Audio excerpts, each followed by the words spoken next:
பொதுவா வந்து மேற்கு வடமேற்கு திசை நோக்கி நகரக்கூடும். ஸோ அப்படி வந்து தென் ஆந்திராவுக்கு போறதுக்கான வாய்ப்பு தான் இது வந்து நம்ம அதிகமா இருக்கிறத பாக்குறோம். ஸோ ஒரே ஒரு விஷயம் நம்ம பார்க்க வேண்டிய என்னன்னா, இது எவ்வளவு கிட்ட அந்த வட தமிழகத்துக்கிட்ட வந்து அந்த கர்வ் திரும்பி ஆந்திராவுக்கு போக போகிறது.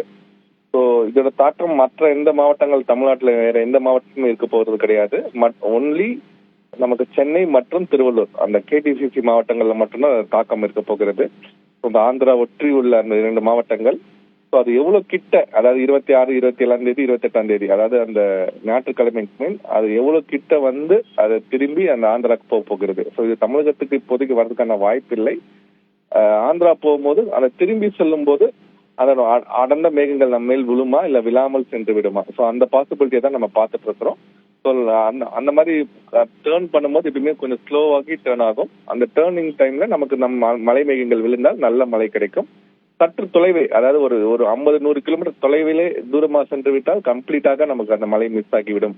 ஸோ இந்த மாதிரி ஒரு சினாரியோவை தான் நம்ம பார்த்துட்டு இருக்கிறோம். ஸோ வேற எந்த மாவட்டங்களுக்கும் இதுல மழைக்கான வாய்ப்பு குறைவா இருக்கிறத நம்ம பார்க்கிறோம். கண்டிப்பாக இது நிறைய டிராவல் பண்றதுக்கான டிஸ்டன்ஸ் இருக்கனால கண்டிப்பாக இது வந்து ஒரு டிப்ரெஷனாக மாறதுக்கு நிறைய சான்ஸ் இருக்கிறது. நம்ம கடந்த காற்றழுத்த பகுதி நம்ம பார்த்தோம், நம்ம அப்பயே சொன்னோம் இது ரொம்ப கரை ஒட்டி இருக்கிறது, வாய்ப்பு ரொம்ப கம்மியா இருக்குன்னு சொல்லியிருந்தோம். பட் இதுக்கு அப்படி கிடையாது. கண்டிப்பாக டிப்ரெஷனாகவோ இல்ல புயலாகவோ மாறதுக்கான வாய்ப்பு அதிகமாக இருக்கிறத நம்ம பார்க்கிறோம்.